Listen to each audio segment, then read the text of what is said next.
दोस्तों आज के इस वीडियो में हम लोग ये सीखने वाले हैं कि बहुपद का शून्य क्या होता है और बहुपद का शून्य कैसे निकाला जाता है।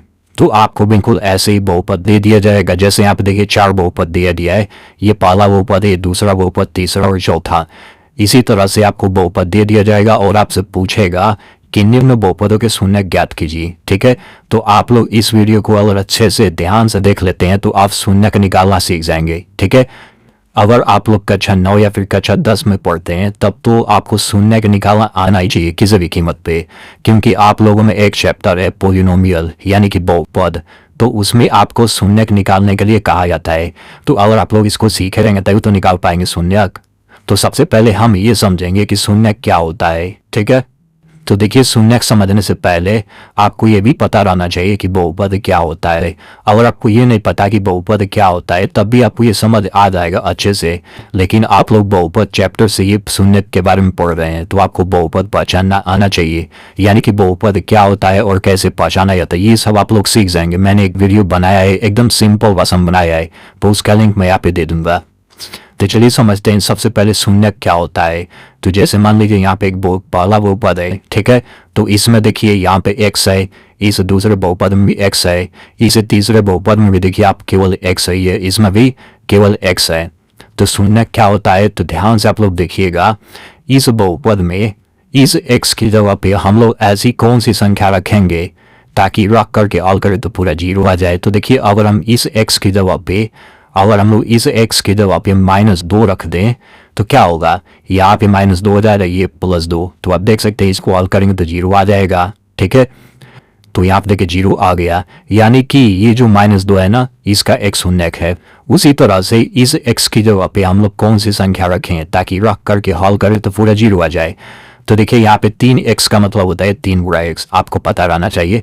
तो अगर हम लोग x के स्थान पर 2 रख दें तो क्या होगा हल करने पर, 3 गुणा 2 -6, तो 3 दूना 6 -6 बराबर 0। ठीक है, तो आप देख सकते हैं x के स्थान पर 2 रखने पर हल करने पर ये 0 आ जाता है। इसका मतलब इस बहुपद का शून्य की ये 2 भी हो गया, यानी कि बस आप इतना समझिए कि x के स्थान पर ऐसी संख्या जिसको इसमें रखने पर पूरा हल करने पर 0 आ जाए वो संख्या ही बहुपद का शून्य कहलाता है। उसी तरह से इस बहुपद में देखा जाए तो अगर हम लोग इसमें x की जगह पे 3 रख दें तो रखिए x का स्क्वायर है यानी कि 3 का स्क्वायर माइनस 5x का मतलब है 5 गुणा x की जगह पे हमें 3 रखना है और ये प्लस है, तो 3 का स्क्वायर 9 हो गया, 5 यहाँ 15 हो गया और प्लस 6। ठीक है, अब देखिए 9 6 जोड़ेंगे तो 15 हो जाएगा और यहाँ पे -15 पॉलिसी है। तो देखिए आप देख सकते हैं यहाँ पे 0 आ गया है, यानी कि 3 जो है इस बहुपद का एक गुणनखंड है।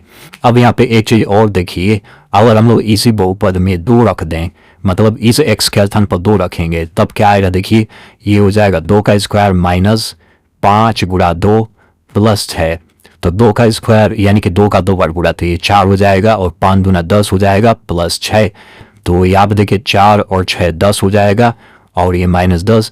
तो आप देख सकते हैं हल करने पर 0 आ जा रहा है। इसका मतलब कि ये जो 2 भी है ना, इस बहुपद का एक शून्य है, यानी कि इस बहुपद का पूरे 2 शून्य हो गया, एक शून्य तो 3 हो गया, दूसरा शून्य 2 हो गया। एक बार फिर से सुन लीजिए कि शून्य क्या होता है। इस बहुपद में x के स्थान पर जिस संख्या को रख करके पूरा हल करने पर 0 आ जाता है उसी को हम लोग शून्य कह देते हैं। जैसे इस बहुपद में x के स्थान पर -2 रखने पर हल करने पर 0 आ जाता है तो -2 इसका शून्य हो गया। उसी तरह से यहाँ पे x के स्थान पर 2 रखें तब 0 आ गया है, तो 2 को शून्य कहेंगे। शून्य का मतलब होता है शून्य कर देने वाला, ठीक है ना, लास्ट में क लग जाता है तो अधिकतर अर्थ वाला निकलता है। तो यहाँ से आप लोग एक रूल देख सकते हैं, जैसे आप देखिए इस बहुपद में केवल एक ही शून्य है, इस बहुपद का भी केवल एक ही शून्य है, लेकिन इस बहुपद का 2 शून्य है, एक 3 तो शून्य है, 2 भी शून्य है।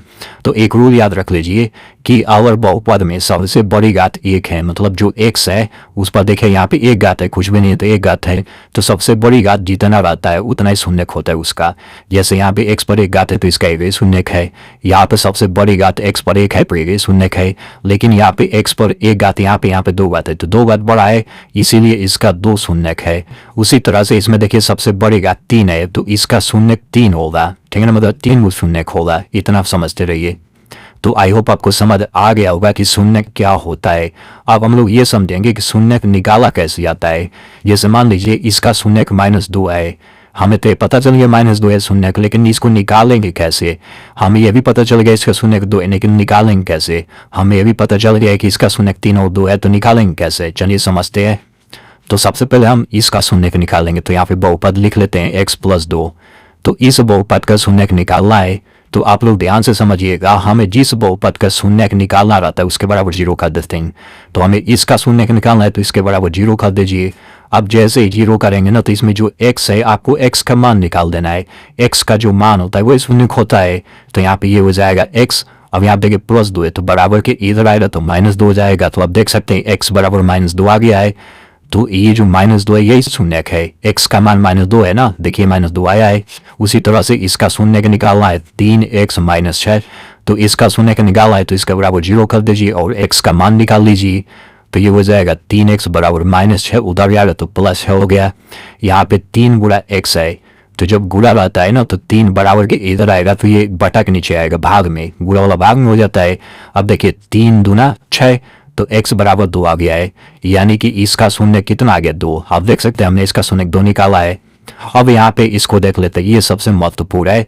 यहाँ पे देखिए 2 बात है, तो इसका शून्य कैसे निकालेंगे। तो सबसे पहले हम बहुपद लिख लेते हैं, x² - 5x + 6। हमें इसका शून्य निकालना है, तो हमें पहले से ही पता है हमें जिस भी बहुपद का शून्य निकालना रहेगा उसके बराबर 0 करेंगे। तो हमें इसका शून्य निकालना है, तो सबसे पहले इसके बराबर आप 0 कर लीजिए, ठीक है। अब हम लोग क्या करेंगे, अब हमें इसमें से x का मान निकालना है। तो x का मान कैसे निकालेंगे, तो आप लोग एक रूल याद रखिएगा कि जब भी सबसे बढ़ेगा तो 2 रहे, अगर सबसे बढ़ेगा 3 रहे या फिर 4 रहे, मतलब ये बढ़ता जाए 2 3 4, अगर सबसे बढ़ेगा तो वही रहे, तो उसमें x का मान निकालने के लिए हमें उसका गुणनखंड करना पड़ता है। मतलब क्या कि इसमें x का मान निकालने के लिए हमें इसका गुणनखंड करना पड़ेगा। ये जो बहुपद है ना, हमें इस बहुपद का गुणनखंड करना पड़ेगा। मान लीजिए बराबर 0 नहीं है, तो इसका गुणनखंड आप लोग कर सकते हैं ना, ये बीच वाले पद को तोड़ करके। अगर आपको इसका गुणनखंड करना नहीं आता है तो आप लोग इस वीडियो को देख लीजिएगा, आप बिल्कुल अच्छे से समझ जाएंगे। अगर आप मैथ में एकदम कमजोर हैं तो भी आपको समझ आ जाएगा इसका गुणनखंड कैसे किया जाता है। तो मैं यहाँ पे इसका गुणनखंड डायरेक्ट मैं तरीके से कर दे रहा हूँ, ठीक है ना, मैं इसको समझाऊंगा नहीं।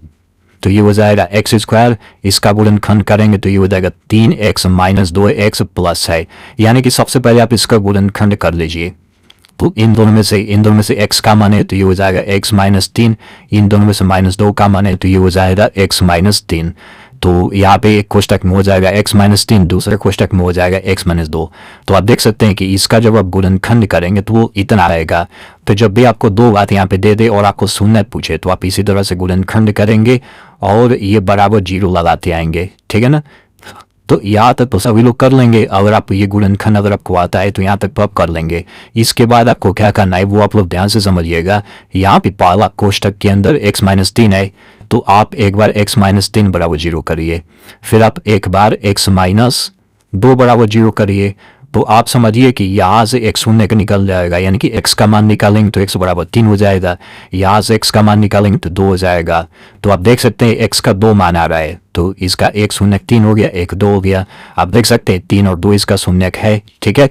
तो इस तरह से ये पहला आंसर हो गया और ये दूसरा आंसर। तो अगर आपको 2 बात वाला शून्य निकालना रहेगा तो बिल्कुल आप इसी तरह से निकालेंगे। तो आई होप आपको हर एक चीज़ अच्छे से समझ आ गया है। चलिए मैं आपको यहाँ पे एक सवाल दे देता हूँ। तो सवाल क्या है, यहाँ पे आप लोग लिख लीजिए 4x - 12।